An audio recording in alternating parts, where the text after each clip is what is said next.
नमस्ते दोस्तों, कैसे हैं आप। मैं Sujeet Kumar incredible IAS academy में आपका हार्दिक स्वागत करता हूं।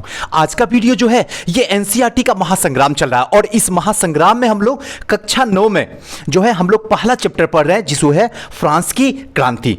हमने 2 पार्ट में कंप्लीट कर लिया हूं और अभी कम से कम 3-4 पार्ट और चलने वाला, क्योंकि फ्रांस की क्रांति बहुत इंपॉर्टेंट है और बच्चों की तरह आपको पढ़ाने की कोशिश कर रहा हूं।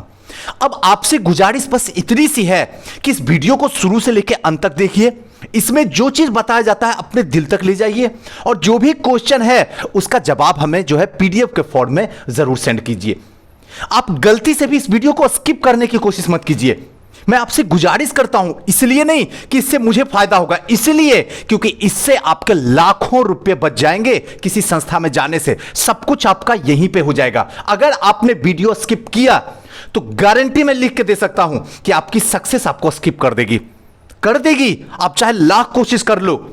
इसलिए वक्त है, समझिए वक्त की नजाकत। मैं अपने लिए नहीं कर रहा हूं। हां, स्वार्थ तो थोड़ा होता ही है, ऐसा नहीं कर सकता हूं कि पूर्ण रूप से एकदम स्वार्थ नहीं है, लेकिन कहीं ज्यादा उस स्वार्थ से आपकी सक्सेस की जरूरत है, क्योंकि यहां से मेरा नाम नहीं होने वाला है। मेरा नाम होगा आपके रिजल्ट से और मुझे आपका रिजल्ट एनी हाउ किसी भी कंडीशन में चाहिए और उसके लिए मैं जो चाहिए वो मैं कर सकता हूं। बस आप आवाज लगाइए, क्योंकि ऑप्शनल आपका हिस्ट्री है और हिस्ट्री है तो ऐसे में हर बारीक बारीक चीजों को आपको पढ़ना जरूरी है, क्योंकि जब हमारी क्लास अटेंड कीजिएगा तब हम एनसीईआरटी थोड़ी पढ़ाएंगे। तब तो वहां से ऑथेंटिक बुक होगी जो कि बहुत सारे बुक को एक साथ लेकर पढ़ाएंगे आपको। तो वहां कुछ ऐसी बातें होगी जो आपको समझ में नहीं आएगी और छोटी छोटी बात बताना अच्छा नहीं है, क्योंकि बहुत सारे स्टूडेंट वहां पे बैठे रहते हैं। तो इस बात को ध्यान दीजिए। आपसे लाख लाख गुजारिश है कि मेरी वीडियो को शुरू से अंत तक देखने की कोशिश कीजिए, बहुत कुछ सीखने का मौका मिलेगा। बाकी आपकी इच्छा, देखिए या ना देखिए।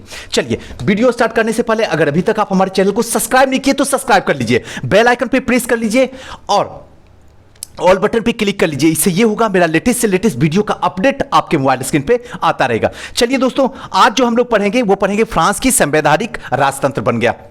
दूसरे पार्ट पे आते हैं, थोड़ा सा एक झलक दे देते हैं क्योंकि जो नए स्टूडेंट हो गए उनको समझ में। दूसरे पार्ट में हमने आपको क्या बताया कि धीरे धीरे ऐसी स्थिति बन जाती है कि 3 स्टेट में बटा हुआ है, ये तो कंफर्म है।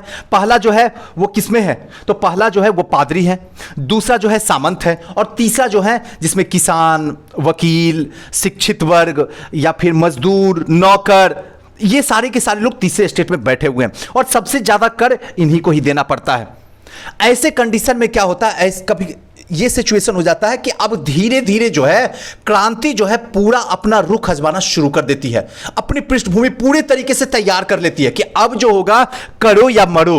अब फ्रांस की सरकार यानी कि लुई 16वां को गद्दी छोड़ना ही होगा, चाहे जो भी हो जाए।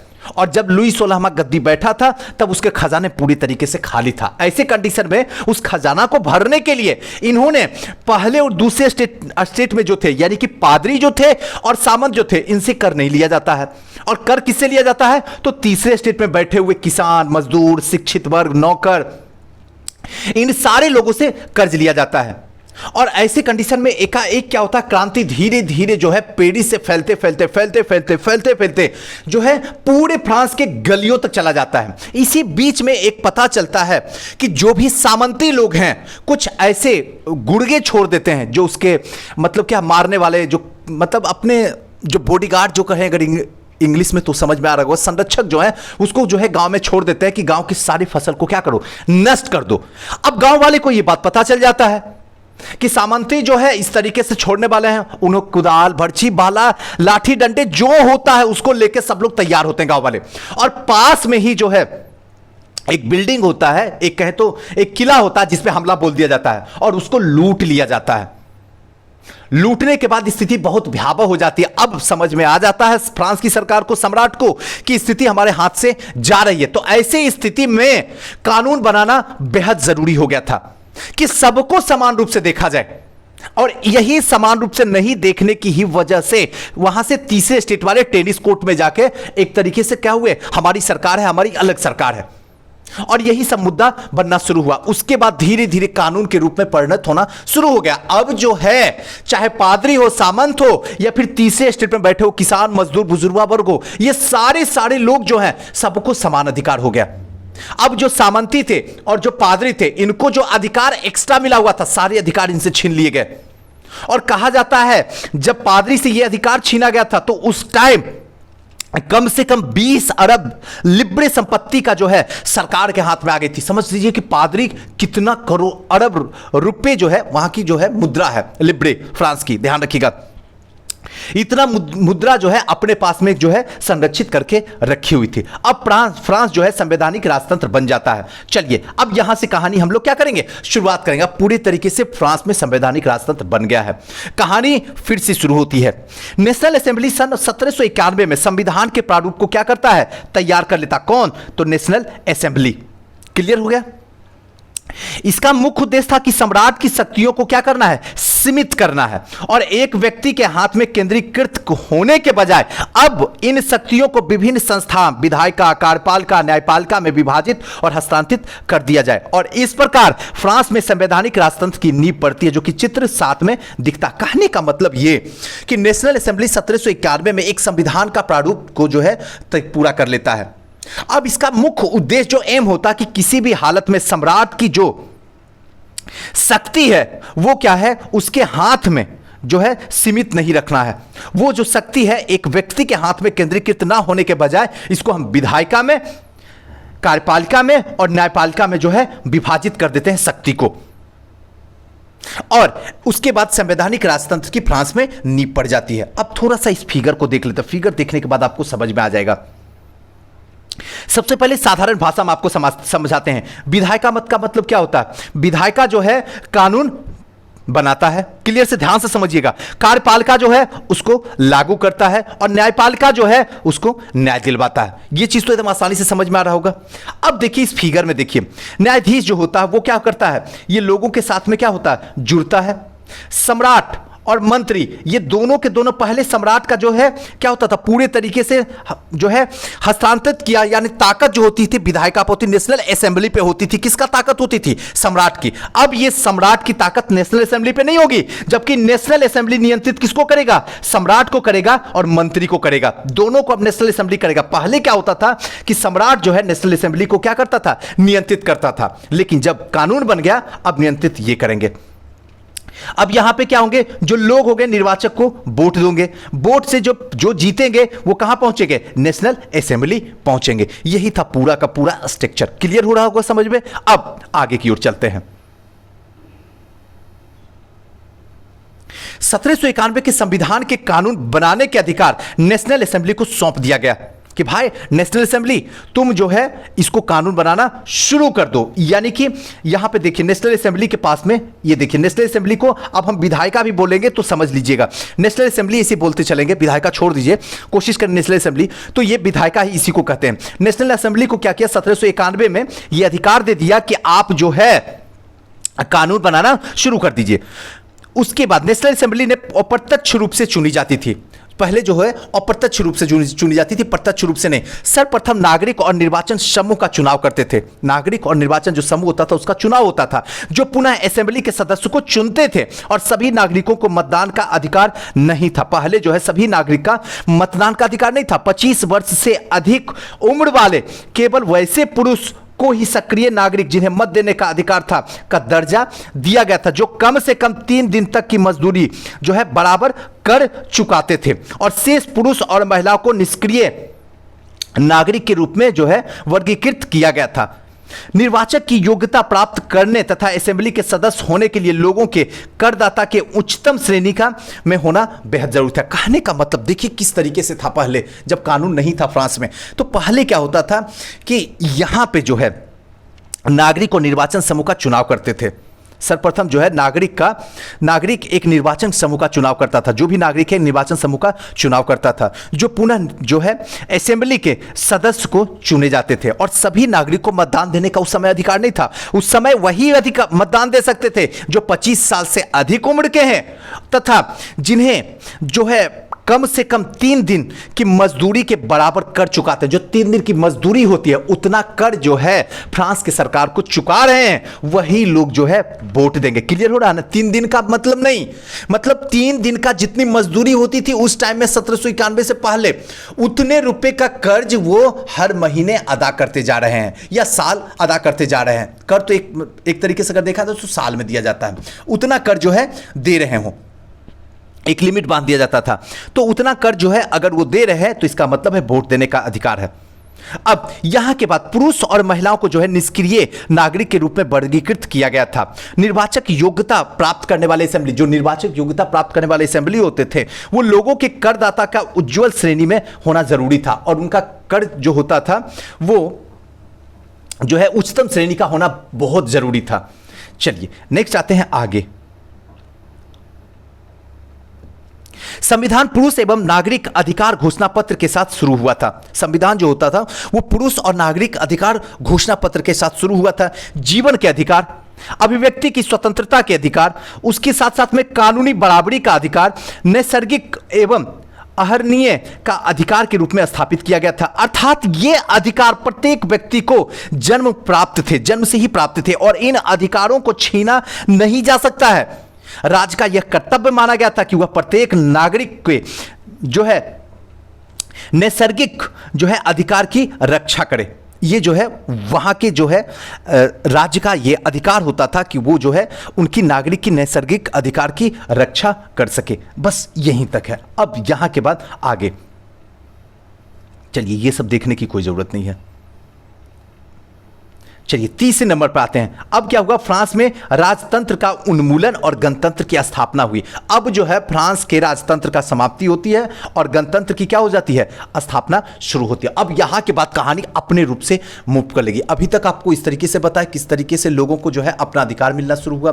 उसके बाद न्यायपालिका, कार्यपालिका, विधायिका का स्थापना कर दिया गया। सब लोग जो है एक कानून को बना रहा था, एक कानून को पास कर रहा था और एक लोगों को न्याय दिलवा रहा था। यही सब कहानी कहते हुए, जो कि बड़ा आसान है, ये चीज आप समझ सकते हैं। अब फिर से एंट्री करते हैं फ्रांस में। आइए, फ्रांस की स्थिति आने वाले वर्षों में भी तनावपूर्ण बनी रही। अभी फ्रांस की स्थिति अच्छी नहीं हुई है। अभी नेपोलियन आने वाला है कुछ दिन के बाद। आप देखते तो चलिए, अब नेपोलियन आएगा, नेपोलियन तमाशा बनाएगा। नेपोलियन जो है फ्रांस की पूरी पृष्ठभूमि को ही जो है बदल के रख देगा। कैसे, आगे की चैप्टर में करेंगे, हम लोग चर्चा करेंगे इसके आगे में। चलिए, फ्रांस की स्थिति आने वाले वर्षों में तनावपूर्ण बनी रही। यद्यपि लुई 16वां जो है संविधान पर हस्ताक्षर कर दिए थे, परंतु प्रसा के राजा, जो प्रसा के राजा थे, उनकी गुप्त वार्ता भी चल रही थी। फ्रांस की घटना से अन्य पड़ोसी देश के शासकों भी क्या थे, चिंतित थे। इसलिए 1789 में गर्मियों के बाद जो है होने वाली ऐसी घटनाओं को नियंत्रित करने के लिए इन शासकों ने सेना भेजने की योजना बना ली। लेकिन जब तक इस योजना पर अमल होता, अप्रैल 1792 में, ध्यान रखिएगा, अप्रैल 1792 में नेशनल असेंबली ने प्रसा और ऑस्ट्रेलिया के विरुद्ध युद्ध की घोषणा का प्रस्ताव जो है पारित कर देता है कि प्रसा और ऑस्ट्रिया के विरुद्ध जो है वो क्या होगा, युद्ध की घोषणा कर दी जाती है। थोड़ा सा बड़ा कर देता हूं, क्लियर हो रहा है ना। अब जो है वीडियो को पॉज कीजिए, प्रसा और ऑस्ट्रिया को जरा सा खोजिए। आपसे हार्टली गुजारिश, कम से कम इतना तो कर लीजिए, क्योंकि सब कुछ मैं नहीं बता सकता हूं, वक्त नहीं है। इतना कीजिए, वीडियो पॉज कीजिए, मैप खोलिए। मैप नहीं है, बहाना है तो कोई बात नहीं, गूगल बाबा खोलिए। गूगल बाबा में देखिए कि कहां पे है। हम सही बता रहे हैं, यूरोप में है भी कि कहीं अफ्रीका में तो नहीं, सुजीत सर बता रहे हैं, एक बार देख तो लीजिए। अब जो है 1792 में क्या होता है, असेंबली जो है नेशनल असेंबली प्रसा एवं ऑस्ट्रिया के विरुद्ध जो है युद्ध की घोषणा का प्रस्ताव पारित कर देता कि अब जो है 1792 में जो है असेंबली कह देता कि प्रसा और ऑस्ट्रेलिया के विरुद्ध युद्ध होगा। प्रांतों से हजारों स्वयं सेवा सेनाओं में भर्ती होने के लिए जमा होने लगे। अब प्रांतों से हजारों स्वयं सेवा जो है वो क्या है, भर्ती होने के लिए यहां पे इकट्ठा होना शुरू कर दिया। उन्होंने इस युद्ध में यूरोपीय राजा और कुलीन के विरुद्ध जनता में जंग के रूप में ले लिया। उनके होठों पे देशभक्ति के जो तराने थे, उनमें कवि रोजेट दी लाइल, ध्यान रखिएगा, रोजेट दी लाइल द्वारा चर्चित मोर्सिले भी थे। अब यह गीत जो है पहली बार मोर्सिलेस, ध्यान रखिएगा, मोर्सिलेस के स्वयं सेविकों ने पेरिस की ओर कूच करते हुए गाया था। इसलिए इस गाने का नाम जो है मोर्सिले हो गया था, जो फ्रांस का राष्ट्रगान है। अब फ्रांस का राष्ट्रगान जो है वो क्या है, तो याद रखिएगा मोर्सिले है। और अगर भारत का राष्ट्रगान पूछेगा तो क्या बताइएगा, जरा कमेंट करके बता दीजिए। राष्ट्रगीत और राष्ट्रगान दोनों अलग अलग है। हम यहां पे आपसे जो बात करने वाले हैं वो बात करने वाले हैं कि राष्ट्रगान क्या है। जरा कमेंट करके बताइए, तब मुझे पता चले। अब यहां पे क्या होता है, अब जो धीरे धीरे क्या होता है, युद्ध के लिए प्रसा और ऑस्ट्रेलिया में जो है नेशनल असेंबली क्या करता, लागू कर देता कि भाई युद्ध होगा। अब धीरे धीरे लोगों में जो है जागरूकता फैलने लगती है, देशभक्ति की भावना जो है यहीं पे निकलना शुरू कर देती है। और इसी टाइम में जो है रोजेट दी लाइल की द्वारा जो चर्चित मोर्सिले जो है, ध्यान रखिएगा मार्सिले जो है ये गीत था जो कि आगे चल के जो है फ्रांस का राष्ट्रगान भी बनता है। और पहली बार मार्सिलेस के स्वयंसेवी ने पेरिस की ओर जब कूच किया, जब चलने लगे पेरिस की ओर, तो इस गाने का जो है गान करते हुए निकले और आगे चल के फ्रांस का राष्ट्रगान बन जाता है। अब क्रांतिकारी युद्धों से जनता को भारी क्षति और आर्थिक कठिनाई झेलना पड़ी। पुरुषों के मोर्चे पर चले जाने के बाद जो है, पुरुषों के मोर्चे पे चले जाने के बाद घर परिवार रोजी रोटी की जिम्मेदारी औरतों के कंधों पे आ पड़ी थी। देश की आबादी का एक बड़ा हिस्सा ऐसा लग रहा था कि क्रांति के सिलसिले में आगे बढ़ने की जरूरत है, क्योंकि 1791 में संविधान में सिर्फ अमीरों का ही राजनीतिक अधिकार प्राप्त हुए थे।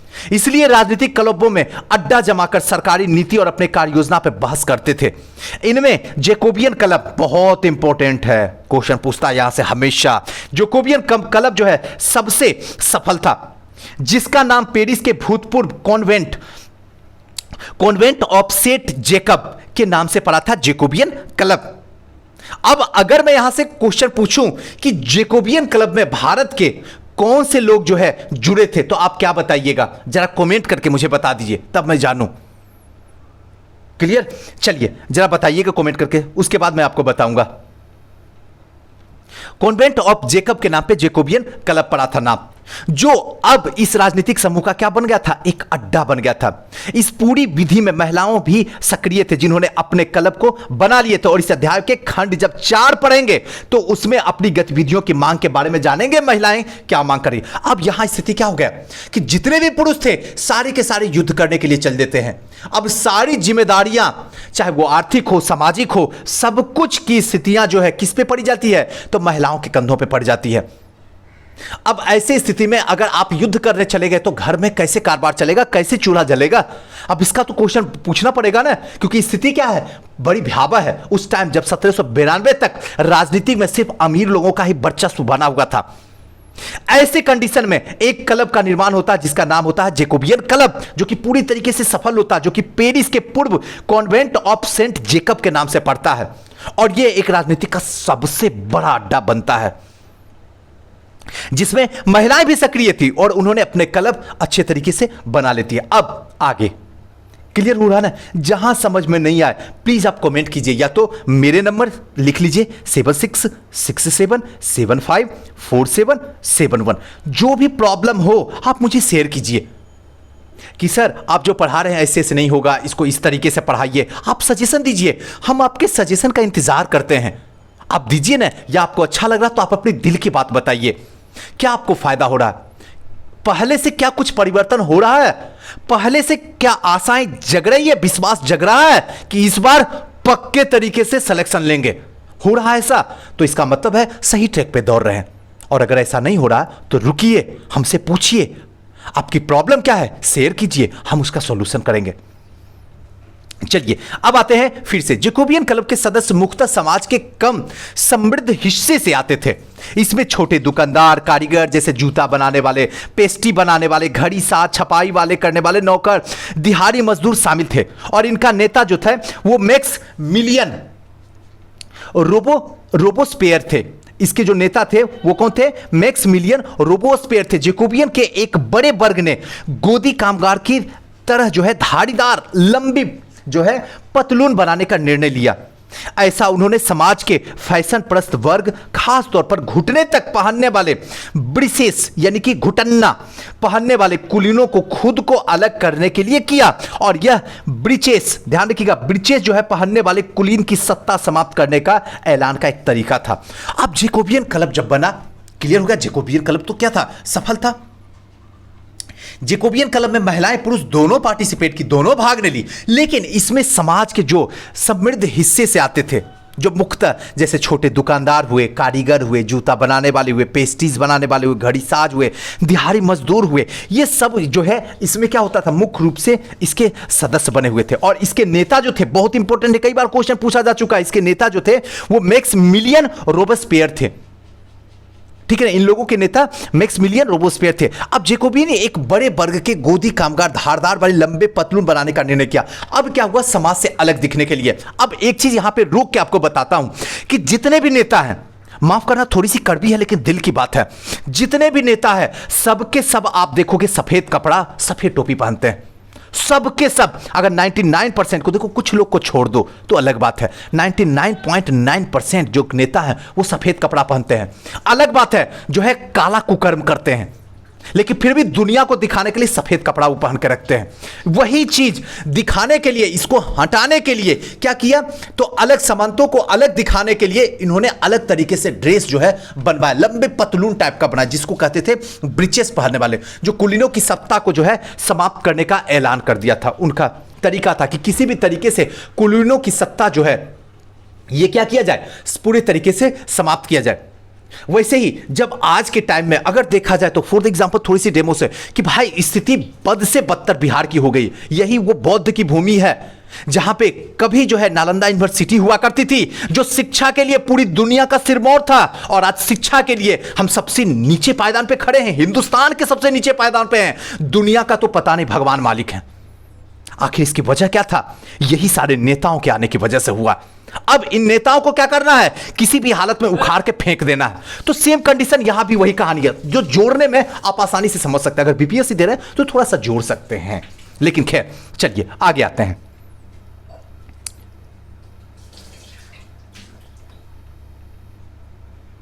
अब इसलिए जैकोबियन ने सोकुताल, ध्यान रखिएगा, सोकुताल के नाम से जाना गया, जिसका शाब्दिक अर्थ होता था बिना घुटने वाला।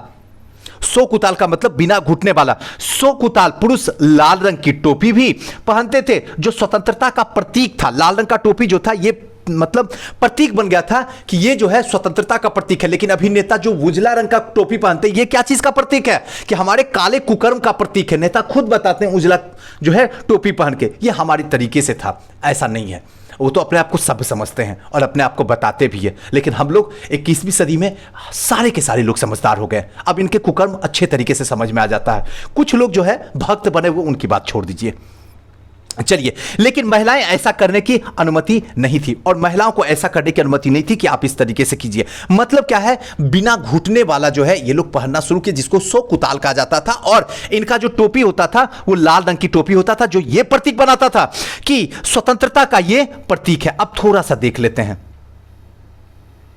ये टोपी देख रहे हैं, ये महिलाएं हैं, एक बैठी हुई है, इसको देख लीजिए। अब थोड़ा सा इसको देख लेते, क्योंकि आप पढ़िएगा नहीं मुझे पता है, इसलिए मुझे पढ़ाना ही पड़ेगा। अब इस चित्र को देखिए, ध्यान से देखिए, और उन वस्तुओं की सूची बनाई जिन्हें अपने राजनीतिक प्रतीकों के रूप में बॉक्स 1 में देखा। लाल टोपी, टूटी हुई जंजीर, छड़की, बच्चीदार गट्ठर, अधिकारों के घोषणा पत्र।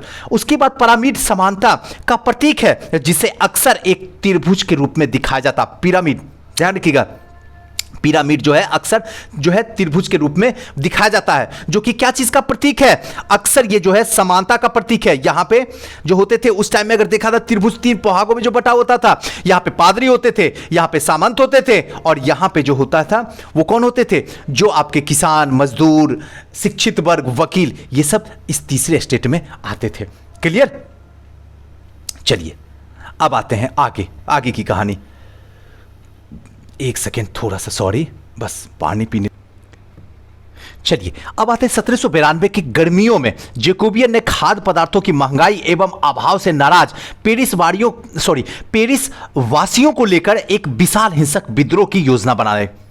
10 अगस्त की सुबह इन्होंने ट्यूलेरिये के महल पर क्या करता, धावा बोल दिया।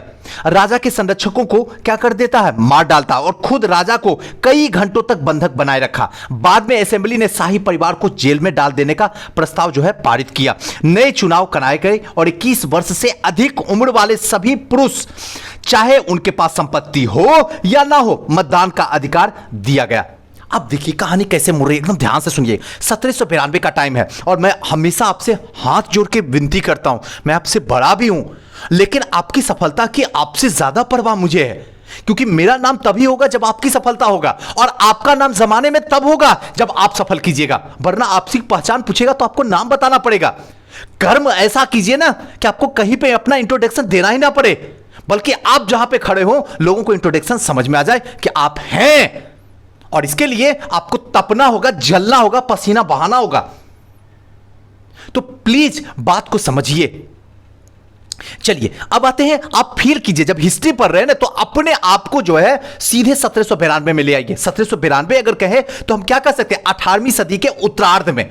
बस अगर डेट याद नहीं रहे तो 18वीं सदी के उत्तरार्ध में। उत्तरार्ध का मतलब क्या, 18वीं सदी का मतलब 1700, और उत्तरार्ध का मतलब 1750 से लेकर 1799 तक। क्या 1750 से 1799 1792 नहीं आता? आ रहा है, क्लियर हो गया। तो आप फील कीजिए कि आप फ्रांस की क्रांति में मौजूद हैं। आप लड़ नहीं रहे हैं, लेकिन आप पूरा तमाशा देख रहे हैं कि कैसे कैसे फ्रांस में क्रांति जो है घटना घट रही है, क्योंकि यह बहुत जरूरी है। इतिहास चीख चीख के कहता है कि स्टेप बाय स्टेप हमको पढ़ो, और जो चीज तुम पढ़ रहे हो अपने आप को वहां पे रखो, तभी तुम मुझे समझ पाओगे और तभी हम तुम्हें समझा पाएंगे, वरना जिंदगी भर भटकते रह जाओ। इतिहास तुम्हारे लिए बोझ था, बोझ है और बोझ बना रहेगा। और ये मैं दिल की बात आपसे शेयर कर रहा हूं, समझना आपको है, बाकी आपकी कहानी। चलिए आते हैं, चलिए फ्रांस चलते हैं। 1792 की गर्मियों में, गर्मी का समय है, 1792 का टाइमिंग है। अब जैकोबियन खाद्य पदार्थ की महंगाई और अभाव से जो है नाराज पेरिस वासियों, जो पेरिस वासी हैं, उनको लेकर एक विशाल हिंसक विद्रोह की योजना बनाता। अब गर्मी के समय में सब योजना बनाया जा रहा, पेरिस जो जैकोबियन क्लब बनाया रहा कि देखो स्थिति ऐसी हो गई कि महंगाई जो है रात दिन आसमान छू रही है, साथ साथ में अभाव भी है, जिससे नाराज जो है पेरिस वासियों को लेकर एक विशाल हिंसक का जो है योजना बनाया कि किसी भी हालत में इस बार जो है सम्राट को छोड़ना नहीं है, इस बार पूरे तरीके से ठोकना है, चाहे कुछ भी हो जाए। और इसी टाइम में 10 अगस्त की सुबह, अब 10 अगस्त की सुबह हो जाती है, गर्मियों में पूरे तरीके से क्या हो रहा है, इसकी योजना बनाई जाती है, और 10 अगस्त की सुबह का टाइम होता है। इन्होंने ट्यूलेरिये के महल पर जो है धावा बोल दिया जाता है, धावा बोल दिया जाता है, और राजा के संरक्षक को क्या किया जाता है, मार दिया जाता है। अब राजा को जो संरक्षक करने वाले उनको मार दिया जाता है, खेल खत्म हो जाता है, और खुद राजा को कई घंटों तक बंधक बना लिया, क्योंकि राजा को जो संरक्षक देने वाले वो तो मर चुके हैं, और जो भी विद्रोह कर रहे हैं वो सारे के सारे जो है राजा को बंधक बना लेते हैं। बाद में क्या करता है, असेंबली शाही परिवार को जेल में डाल देने का प्रस्ताव जो है पारित कर देता है। असेंबली कहता है कि शाही परिवार यानी सम्राट को जो है सीधे जेल के अंदर जो है बंद कर दो, भेज दो, डाल दो। अब नए चुनाव कराए गए, उसके बाद यहां से होता है एक नए युग की शुरुआत फ्रांस में होती है। वैसे ही जैसे 1947 के बाद हिंदुस्तान में एक नए युग की शुरुआत हो जाती है, जहां से हमें आजादी मिल जाती है, अंग्रेजों से छुटकारा मिल जाता है। यहां भी सेम, अब नए चुनाव कराए गए। इसमें क्या किया गया कि 21 वर्ष से अधिक उम्र के सभी पुरुष, चाहे उनके पास संपत्ति हो या ना हो, गरीब हो या फिर अमीर हो, इन सब को मताधिकार जो है दिया गया। मतलब सब लोग अपना जो है मताधिकार कर सकते हैं, किसी भी तरीके का कोई भेदभाव नहीं है। कहानी पूरी तरीके से समझ में आ रहा होगा कैसे कैसे कहानी घट रही है, इसीलिए छोटे छोटे पार्ट में बता रहा हूं। और फ्रांस की क्रांति वन ऑफ द बेस्ट क्रांति है, रिवॉल्यूशन है, पूरे के पूरे दुनिया में कहें तो यहां से ही दुनिया को एक शिक्षा मिलती है समानता की, जो कि आगे बताएंगे, बंधुत्वता की ये चीज आगे बताएंगे, जैसे जैसे यहां पे आगे घटना घटती जाएगी। यहीं से नेपोलियन बोनापार्ट का उदय होता है, और फिर से फ्रांस की सूरज को डूबता हुआ भी हम आपको दिखाएंगे। चलिए अब नवनिर्वाचित असेंबली का कनेक्शन का नाम दिया गया। 21 सितंबर 1792 को इसने राजतंत्र का अंत कर देता है। 21 सितंबर का 10 अगस्त को हमला किया जाता है, आपको बता दिए सुबह में हमला किया जाता है, और 21 सितंबर 1792 को राजतंत्र का समाप्त कर दिया था कि राजतंत्र खत्म, गणतंत्र शुरू। और फ्रांस में एक गणतंत्र की घोषणा किया जाता है। जैसा कि आप जानते हैं, गणतंत्र सरकार का वह रूप है जहां सरकार एवं उसके प्रमुख का चुनाव जनता करती है। वहां पे वंशागुणत राजशाही नहीं है। आप कुछ अन्य गणतांत्रिक देशों के बारे में जानकारियां प्राप्त करने की कोशिश करें और देखें कब और कैसे गणतंत्र बने। मतलब क्या अभी तक राजतंत्र यानी कि राजा का बेटा ही राजा बनेगा, अब वो समाप्त हो गया है। अब आ गया गणतंत्र। गणतंत्र का मतलब है जनता चुनाव करेगी, जनता चुनेगी, और जिसको जनता वोट देगी और जो जीतेगा वही जनता का मालिक होगा।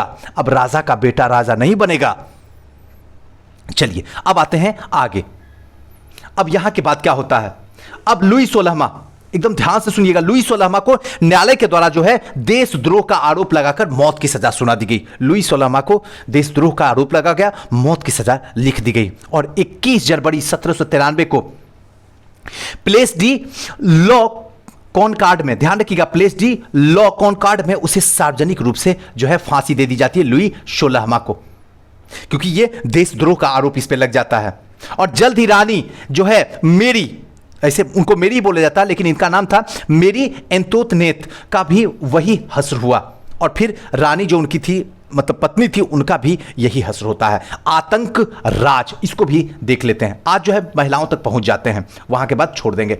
आतंक राज सन 1793 और 94 तक का काल जो है आतंक का युग कहा जाता है। 93 और से 94 तक, यस, 1 साल का युग जो है वो आतंक का युग कहा जाता फ्रांस में। पूरी कहानी फ्रांस की चल रही है, एकदम फ्रांस में आप इंटर कर जाइए, आप फ्रांस में ही हैं, हम कहानी को बयां कर रहे हैं और आप बैठ के सामने सुन रहे हैं।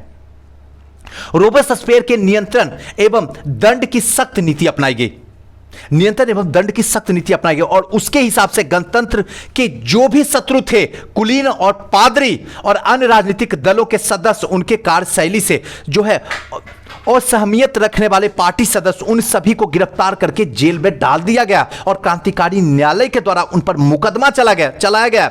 यदि न्यायालय उन्हें दोषी पाता तो गिलोटीन पर चढ़ाकर उनका सर जो है कलम कर दिया था। और गिलोटीन जो होता था, ध्यान रखिएगा, गिलोटीन 2 खंभों के बीच जो है लटकते आड़े वाले मशीन था और जिस पर जो है रखकर अपराधियों का सिर जो है धड़ से अलग कर दिया जाता था। और इस मशीन का नाम, इसके आविष्कारक जो थे वो डॉक्टर गिलोटीन के नाम पर पड़ा था। देखिए कहानी कैसे मुड़ रही है। आतंक का राज था कब, तो 1793 से 94 वहां फ्रांस में माना जाता है। इस टाइम में उसके हिसाब से, किसके हिसाब से, तो रोबेस्पियर के हिसाब से यह कहा जाता था कि गणतंत्र के जो भी दुश्मन थे, चाहे वो कुलीन हो, पादरी हो, राजनीतिक दल के सदस्य हो या कार्यशाली, कोई भी अहमियत इस पार्टी से रखता हो, उसे गिरफ्तार करके जेल में डाला जाए और क्रांतिकारी न्यायालय के द्वारा उन पर मुकदमा चलाया जाए, क्रांतिकारी न्यायालय के द्वारा उन पर मुकदमा चलाया जाए। और यदि न्यायालय उन्हें दोषी पाता है, अगर पता चलता न्यायालय को कि ये अमुक व्यक्ति दोषी है, तो गिलोटीन, याद रखिएगा, गिलोटीन पे चढ़ाकर उनका सर को समाप्त कर दिया था। ये गिलोटीन था क्या, 2 खंभों के बीच में लटकते आड़े वाली मशीन थी जिस पर रखकर अपराधियों का क्या कर देता था, सर को धड़ से अलग कर दिया जाता था। और इनका आविष्कार भी जो है डॉक्टर गिलोटीन के नाम पे पड़ा हुआ था, इसलिए गिलोटीन कहा जाता था। आगे रोबेस्पियर सरकार के कानून बनाकर मजदूरी और कीमतों की अधिकतम सीमा तय कर दी और गोश्त एवं पाव रोटी की जो राशनिंग कर दी गई। किसानों को अपना अनाज जो है शहर ले जाकर सरकार के द्वारा तय कीमत पर बेचने के लिए बाध्य किया गया। उपेक्षाकृत महंगे सफेद आटे का इस्तेमाल पर रोक लगा दी गई।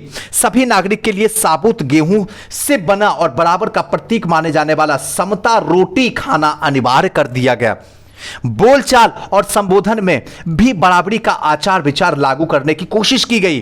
परंपरागत मोंस्यूर यानी कि महाशय और मदाम यानी कि महोदय के स्थान पर अब सभी फ्रांसीसी पुरुष और महिलाओं को जो है सितोयन यानी कि नागरिक और सितोइन यानी कि नागरिका के नाम से संबोधित किए जाने लगा। चर्चों के बंद कर दिया गया और उनके भवनों को बैरक या फिर दफ्तर जो है बना दिया गया। रोबेस्पियर ने अपनी नीतियों को इतना सख्ती से लागू किया कि उसके समर्थक भी त्राह त्राह करने लगे और अंततः जुलाई 1794 में न्यायालय के द्वारा उसे दोषी ठहराया गया। गिरफ्तार करके अगले ही दिन उसे गिलोटीन पर चढ़ा दिया गया। कहने का मतलब ये कि देखिए, रोबेस्पियर सरकार के कानून बनाकर मजदूरी और कीमतों को जो है अधिकतम सीमा तय कर दी गई। मजदूरी और कीमत जो है उसकी अधिकतम सीमा तय कर दी जाती है। गोश्त और पाव रोटी की राशनिंग कर दी जाती है। अब किसान को जो है उस टाइम में अनाज बेचने के लिए, शहर जाने के लिए जो है बेचने के लिए बाध्य कर दिया था। किसकी कीमत पे? सरकार की कीमत पे। अब पूरे तरीके से सरकार जो कीमत होगी उसी के अनुसार से आपको जो है वो फसल अनाज बेचने पे बाध्य कर दिया गया। उपेक्षाकृत जो है महंगे सफेद आटे के इस्तेमाल पर पूरे तरीके से रोक लगा दिया गया कि जो महंगे और सस्ते सफेद अनाज थे उस पर रोक लगा दिया गया। समता रोटी खाने पर क्या कर दिया गया था? बाध्य कर दिया गया था। मान लीजिए कि यहां पे कोई ऐसी सरकार हो जो ये बता दे कि किसी भी हालत में जो है अब मुर्गा खाना पूरी तरीके से बंद कर दिया जाए, क्यों भाई? तो मुर्गों की संख्या जो है घटना शुरू हो गई है। अब ऐसे कंडीशन में अगर घटना शुरू कर गई तो बंद कर दिया जाए। क्यों? क्योंकि अब ये सिर्फ अमीर लोग ही खाएंगे, गरीब लोग नहीं। तो ऐसे में क्या होगा, जरा सोच के देखिए। तो बराबरी आचार व्यवहार जो था उसको लागू को पेश कर दिए गए। अब महाशय महोदय के स्थान पर अब जो है नागरिक और नागरिका नाम से संबोधित, नागरिक जो है पुरुष के लिए, नागरिका महिलाओं के लिए शुरू कर दिया गया। चर्चों को बंद कर दिया गया और भवनों को बैरक या दफ्तर जो है बना के रख दिया गया। रोबेस्पियर ने अपनी नीति को इतनी सख्ती से लागू कर दिया, ध्यान रखिएगा, रोबेस्पियर अपनी नीति को इतनी सख्ती से लागू किया कि इसके द्वारा समर्थक भी त्राह त्राह करने लगे। इनके जो समर्थक थे ये भी इनसे परेशान हो गए थे रोबेस्पियर को, और अंततः जुलाई 1794 में न्यायालय के द्वारा उन्हें दोषी ठहरा दिया गया। किसको?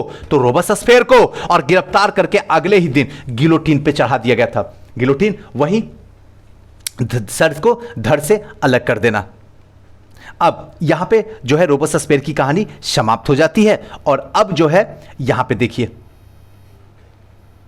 ये जो है क्रांतिकारी सरकार अनेक प्रकार से जनता की वफादारी हासिल करना चाहिए, और इसमें इस प्रकार के उत्सव का आयोजन किया गया और गौरवमयी इतिहास की आभा को संप्रेषित करने के लिए प्राचीन यूनानी और रोम की सभ्यता के प्रतीक का इस्तेमाल किया गया।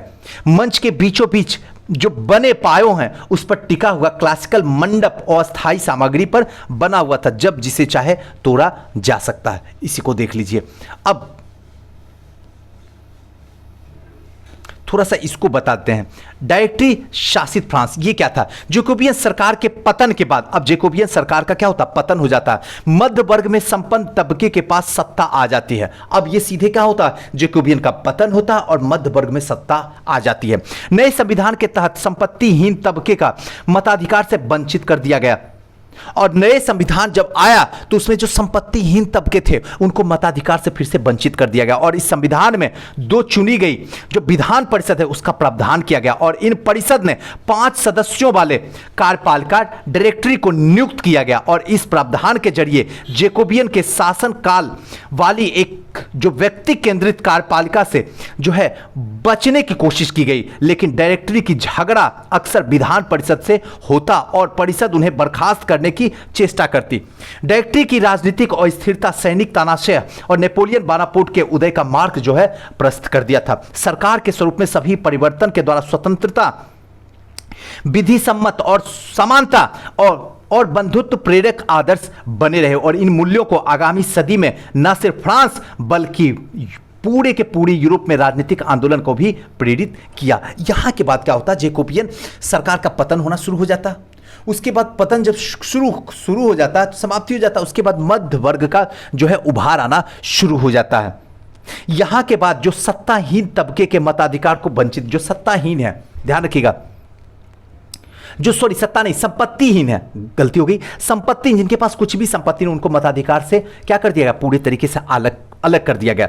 यहां पे 5 सदस्यों वाली एक कार्यपालिका डायरेक्टरी को नियुक्त किया गया, और प्रावधान के जरिए जैकोबियन के शासन काल वाली व्यक्ति को जो है कार्यपालिका से बचने की कोशिश की गई। डायरेक्टरी का झगड़ा अक्सर विधान परिषद से होता था, हमेशा डायरेक्टरी का झगड़ा विधान परिषद से होता था, और इसी झगड़े के बीच में जो है, इसी सैनिक तानाशाह के बीच में जो है नेपोलियन बोनापार्ट का क्या होता है? उदय होना शुरू हो जाता है, और सरकार के रूप में परिवर्तन, स्वतंत्रता, विधि समता और समानता, बंधुत्व प्रेरक आदर्श जो है सिर्फ फ्रांस में नहीं बल्कि पूरे यूरोप और पूरे दुनिया में राजनीतिक आंदोलन को भी ये क्या करता है? प्रेरित करता है। क्लियर हो गया? अब यहां के बाद क्या महिलाओं के लिए क्रांति हुई, ये नेक्स्ट चैप्टर में हम लोग आसानी से पढ़ें, क्योंकि गर्मी बहुत ज़्यादा है, हालत ख़राब हो जाती पढ़ाते पढ़ाते। मैं चाहता खुद ही हूं कि जितना ज़्यादा से ज़्यादा पढ़ा सकूं, लेकिन बर्दाश्त नहीं हो पाता है। तो आज यहीं तक रखते हैं, छोटा भी रहेगा, मज़ा भी आएगा आपको पढ़ने। और प्लीज़ हाथ जोड़ के गुजारिश है, पढ़ने से, समझाने से, मोटिवेट करने से कुछ पल का खेल है, लेकिन मेहनत करने से ज़िंदगी भर का खेल है। प्लीज़ मेहनत कीजिए, लिखिए, PDF के फॉर्म में हमें ज़रूर देने की कोशिश कीजिए। थैंक यू, नमस्कार।